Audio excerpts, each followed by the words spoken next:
Dave Ward and Friends is proud to be supported by Sonic Automotive. My family has driven a Sonic Automotive car for 12 years, and I know they're the best in the business. Whether it's purchasing a new or pre-owned car or servicing your current vehicle, let Sonic Automotive be your trusted car guides. Start looking for your new car at soniccars.com. Well, Houston, we've been through a lot together. We started in radio 60 years ago. It was such a great gig, my father cautioned me against going into this thing called television, but we did it, and we had a pretty good run. We even went from black and white to color TV, then to high definition. I keep hearing about streaming and digital, and, well, it's a chance to reconnect with my friends and viewers and share stories from our times together throughout these last 6 decades. What do you say, Houston? Let's do this.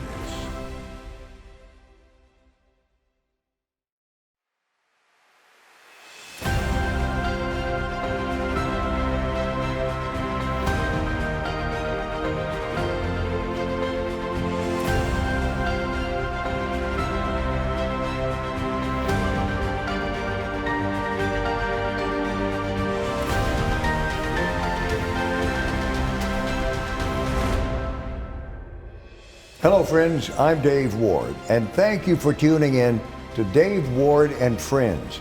This is a series of casual conversations with some fantastic people that I have met in my 60-year broadcasting career. People have often asked me, what is the outstanding thing about your career in broadcasting? And I always give them the same answer. It is being allowed to meet some fantastic people along the way. One of them is right here with me today. He wore jersey number 5 for the Houston Astros, Hall of Famer Jeff Bagwell. Jeff, thank you so much for being here, buddy. It's an honor to be here, my friend. Well, it's an honor that you would do this for me. You know, I can remember several years ago, I had a heart attack and open heart surgery and valve replacement and blocked artery. And I'm lying in that hospital bed feeling sorry for myself. And who walks in the door but Jeff Bagwell? Do you remember that? I do. Your friend, Jeff, not Jeff Bagwell, your friend, yes. Yes. And you told me, I'm here to kick your ass. Exactly right. I said, you got to get off and get going because it was a tough time for you. Most people don't know that Dave Ward didn't shave that day. His hair needed cutting. Most people don't get to see that, but it was good to see my friend and to get you going and start your rehab and what you look like today, which is great, fantastic. You made me get up out of the bed. Yes, I did. I made you walk with me. Yep. That's the key, man. We got to keep going. We always have problems in our lives and things like that get depressed and all that, but you got to get up. We walked up and down that hospital corridor, and I would say I'm beat. And you would say I'll be the judge of that. Exactly. You keep going. Exactly right. I'll never forget that, Jeff. I think you were responsible for me recovering as well and as quickly as I did. Well, I was maybe a small part of that, but the person that you are and the loving people that you have around you, obviously their prayers and pushing you to get out of that hospital bed, that's a testament to you and the love people have for you. Well, I'll never forget it, buddy. Let's talk about you and the Houston Astros. You were 23 years old, I think, and you were traded from Boston to the Houston Astros. What was that like? What did you think at that time? Well, being a kid from, I was born in Boston, my whole family's from Boston, and I grew up in Connecticut. I didn't know much about anything else except the Red Sox and how bad I disliked the Yankees. So I was just playing baseball. And then, at an early age, I was about a year and a half out of being drafted out of University of Hartford. And my manager, Butch Hobson, came over and was yelling and screaming and cussing and all that they had traded me. And I was like, what? I had no clue. I didn't know the business of baseball and how things worked. And I was just kind of like, to who? He goes, the Houston Astros. I said, for who? He goes, Larry Anderson. I said, I don't know who that is. I said, the only thing I know about Houston is Nolan Ryan and maybe some horses, tumbleweeds, and all that, which was a wide opening thing when I came here, and there's a heck of a lot of concrete here. Yeah, this is one of the biggest cities, land area-wise, anywhere in the world. Yeah, it was quite a culture shock for me to come down here, but wonderful in the same right. When you came to the Astros, they already had Ken Caminetti on third base, and you went to first base, right? I did. My father had picked me up in Albany, New York when I got traded, and we were driving back, and I don't know how he knew it, but he said, you got a chance. Cammy at the time, I think he hit like 247 that year for the Astros, and I was like, man, I think I could hit 247. So anyway, I get traded, I come down, and who's the first guy to meet me and greet me was Ken Caminetti. We worked out together. His wife, Nancy, was pregnant with their first child. I got to know them very well. He took me underneath his wing. So I played, or I didn't play in a game, and my father had come down, and I sat in the stands, and Cammy was like 4 for 4. The next game he was like 3 for 4. And my father looked at me and said, well, Tucson's not that bad, because I was a third baseman. Fortunately for me, the 2 first basemen that were trying out for the team didn't have good springs, and apparently I had a great spring. When you're a kid, you don't think like that. You're just playing baseball, and you're not worried about stuff, and I really thought I was going to get sent down the last 2 weeks of spring training. And Bob Watson called me in and said, well, here's your opportunity. You can either play third base in AAA, or you can play first base in the big leagues. And not being the brightest kid in the world, I think I could figure that one out. And so I grabbed a first baseman's glove and went to work at first base. And you became a great first baseman, my friend. I can remember seeing you hit some, real boomers in the Astrodome and at Minute Maid Park too. Mm-hmm. Well, I learned how to hit. I was always trying to change my stance and all that kind of stuff. When I was a kid, I'd follow Carl Yastrzemski, who was left-handed, but I would hit like him right-handed. And then I saw Don Mattingly hit for the Yankees, and I kind of liked that look, so I tried to do some of that. So I was always kind of tooling with my swing. And then finally, Tony Gwynn came up to me. I asked him for a bat. And so Tony signed me a bat, and it said, to Jeff, keep the same stance, Tony Gwynn, which I still have that bat. And I went, oh, okay, well, I see what Tony Gwynn does. He spreads out a little bit, keeps his head straight and all that, and so I decided to do that. And that's when I started to get backspin on the baseball, which helped me hit home runs. But it had something that I had to learn. I remember your batting stance, whereas a lot of players today, they'll start out with both feet very close together and then step into the swing when they swing the bat. You were just the opposite. You had a very wide stance, and you didn't need to step into it because you could just kind of shift when you swung the bat. Yeah, I was trying to basically keep my head still and not move very much. So my weight transfer was something like 60-40, something like that. Now, that being said, when I said that I wanted to look like Tony Gwynn, I didn't mean to come up with what I came up with. I was not looking for that stance, but it just kind of morphed into what it was. And it's funny because I can look at a baseball card now and tell you I was not hitting well when this picture was taken. If I'm really, really spread out, that means I was struggling. If I was a little bit closer in, I was doing well. So it's just a constant battle, but that's what I went with. Tell us about the Killer Bees. Well, most people don't realize it. In Houston, they associate the Killer Bees. They'll say Berkman, now they'll say Bregman, and we had Burke. But originally, it was Craig, Derek Bell, and Sean Barry, all played on the same team. And we did a small little photo shoot for that and all that, and it's kind of morphed into everybody that has a bee now is part of the Killer Bees. But it was cute, I guess, if you want to use the word cute, back in the day. And I remember it was Craig Biggio, Jeff Bagwell, and Bergman. Wasn't he one of the Killer Bees? Well, he came later, but the original ones were Sean Barry and Derek Bell. I see. And then when Lance came in, then he got into that, which is fine because he's a better hitter than all 4 of us. So, it's been a neat little thing throughout the years. And, a lot of people that have watched us play in the 90s and even into 2000, they kind of kept up with that. So that was kind of cool. At Sonic Automotive, we went from happy guests to happy owners. I felt right at home during the whole process. If my home only had a bigger garage for all those cars. Sonic Automotive has 13 stores in the Houston area, providing you 10 vehicle brands for new sales and services. Visit soniccars.com to find your new car. Dave Ward and Friends is proud to be supported by Sonic Automotive. Let Sonic Automotive be your trusted car guys. Visit soniccars.com to find the location near you. What was it like playing ball in the Astrodome? I loved it. You know, a kid from Connecticut, like I said before, I didn't really realize what Houston was, and I heard about the Astrodome. Of course, everybody had. And I walked into that place and I was like, holy cow. Which is funny now, today, if you go look at the Texan Stadium, then look at the Astrodome, it looks like just a little pimple. But it was my home, you know, and I didn't think anything of, you know, oh God, it's a hard place to hit home runs. Because I started out my career, I wasn't a home run hitter. I had 15, 17, and then 20 my first 3 years. But it was home, you know, and I enjoyed it. I could see the ball. I made certain things. I would take batting practice by myself on the field when I come back from a road trip, just to get my eyes focused on the Astrodome, because it's a multi-purpose stadium, so it's a different kind of feel. A lot of players that came in had a real hard time seeing there, and they struggled. And some guys didn't even play because they couldn't see. But I loved it. I loved the Astrodome. I got nothing but fond memories there. You know, you said it looks like a little pimple compared to NRG Stadium. You know why that is?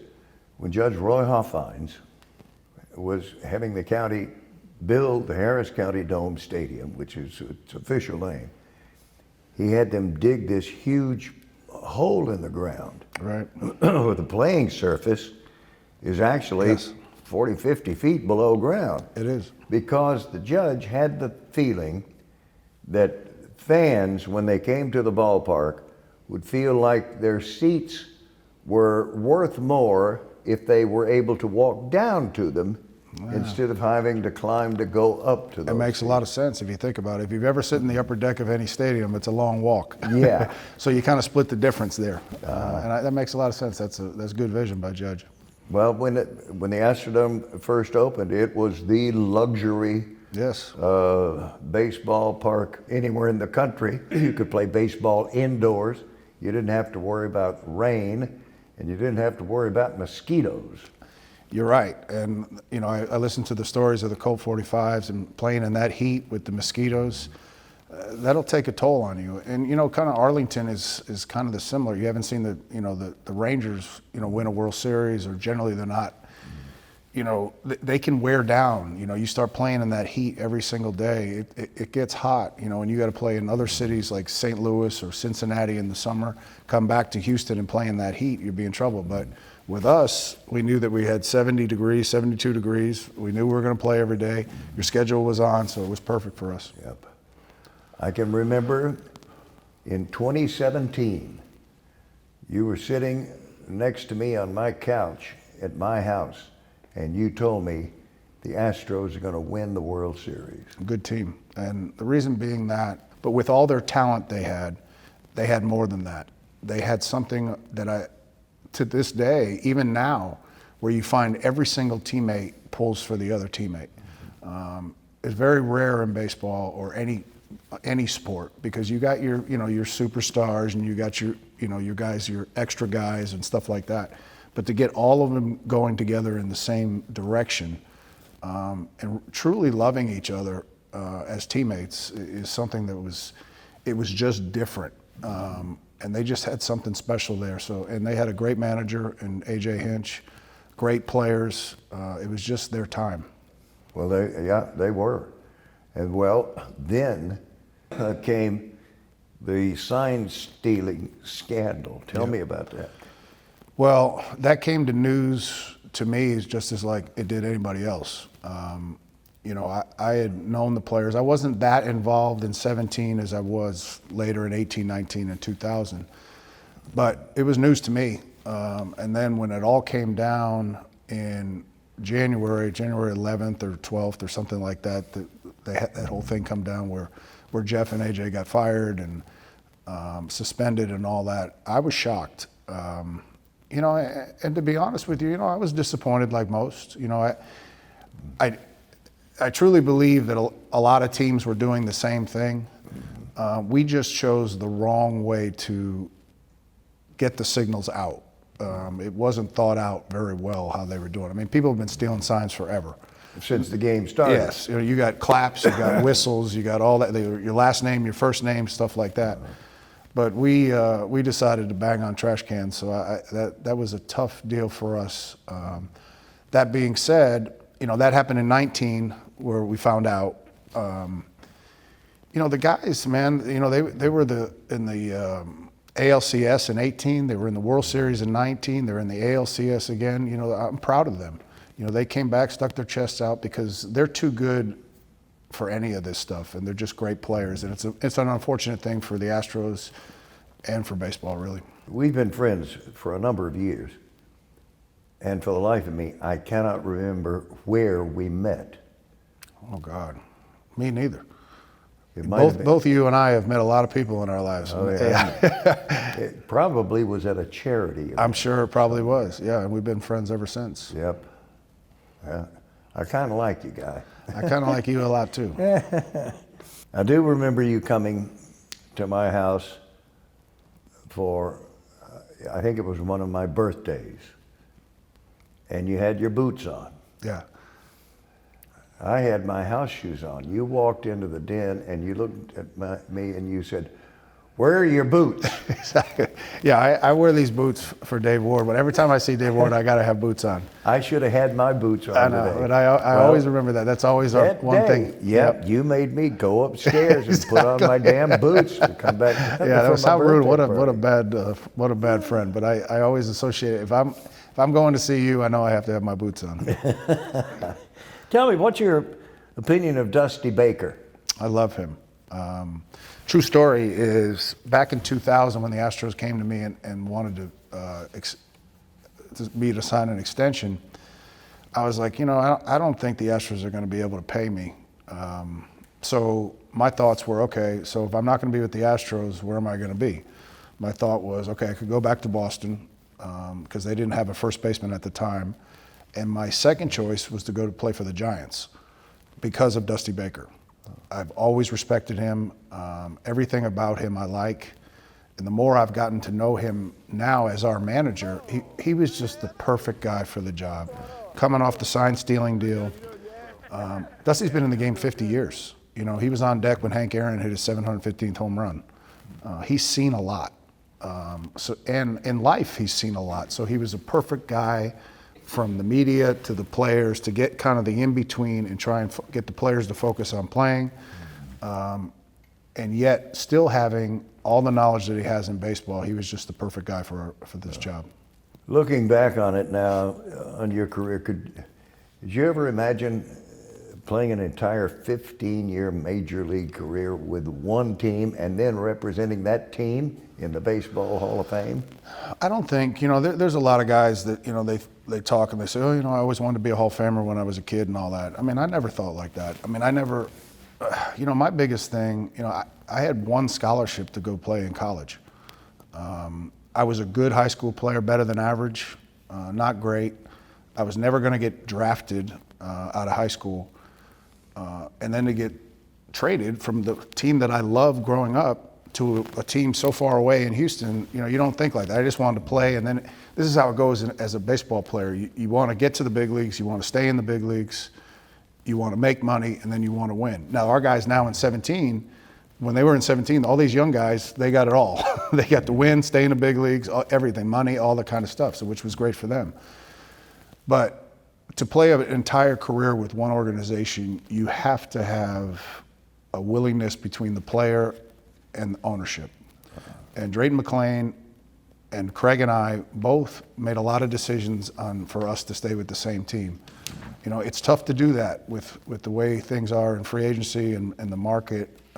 Especially if you're one of the upper end players, the amount of money that you're going to get, it affects payroll and all that kind of stuff. But Drayton made a big effort for that, and so did Craig and I. So it was something that we sought after, and I'm very, very proud of that, and Craig and I both are. Yeah, it was a very successful team, you guys playing together with Craig Biggio. It was. And then he also went on to the Hall of Fame, did he not? Oh yes, he got in 15, and I got in 17. Craig should have got in there before that, but you were also a league MVP, most valuable player. Craig Biggio never made that. Yeah, but Craig was he was the best leadoff hitter, second baseman in the game for at least 5 years. Ryan Sandberg hit some home runs when he played second base for the Cubs, but Craig was a guy that could steal bases, hit home runs, doubles. Obviously, he had over 600 doubles. There were so many things that Craig could do, and I tell people about Craig is, if you're a father and you bring your kids to a game, say your son to a game, the best thing you could do as a father is to say, look out at number 7 and watch him play. Watch everything he does, and he will show you how the game is played right. And I've always been admired that about Craig, and I think we both kind of did that together to try and make it an Astro way. But Craig was a great player. Your home was in Boston, but you made your home in Houston. Yes. After your why? Well, my kids were born here. I played a long time here, and to be honest with you, I love Houston. The people here in Houston are nice people. People ask me all the time, what's the difference between Texas and say the East Coast? And I always say, well, when somebody comes by you and they say, how you doing? Like in the East Coast, they just keep walking. They really don't care. When they say it here, they actually do. They want a response. I just think people are very nice people here, and they've treated me wonderful here. I asked Dan Pastorini that same question because, he's from California. And he gave me basically the same answer, because of the people. Yes. The people in this city are really, really nice folks. They really are. They're good. They're good people. People say, "Oh, do people bother you all the time?" Nobody bothers me. When I go to a restaurant or event or something like that, they're generally very nice, cordial. They don't overstep their boundaries, if there is such a thing as boundaries. And when I'm around people, to say hello or to sign something, that's not a big deal. It's not that hard to be nice if it makes their day better. And that's the way I look at people, and people in Houston make it very easy to do that. Well, you are a tremendous asset to the city of Houston, Jeff, and I cannot thank you enough for being with me here today. Thank you, sir. Well, you are a legend here in Houston, and more importantly, you're a great man, and I enjoy every minute that I get the chance to spend with you. Bless your heart. My best to you and your family. You too, and brother. again, thank you. Thank you, Dave. And thank you, friends. I'm Dave Ward. Buckle your seatbelts, friends. You won't believe the VIP perks that Sonic Automotive is offering you. $500 cash toward a new vehicle, $250 cash toward a pre-owned vehicle, 25% off any repair or service, and more. Thank you, Sonic Automotive, for being the official sponsor of the Dave Ward and Friends podcast. To see the VIP perks they're offering my friends, visit soniccars.com.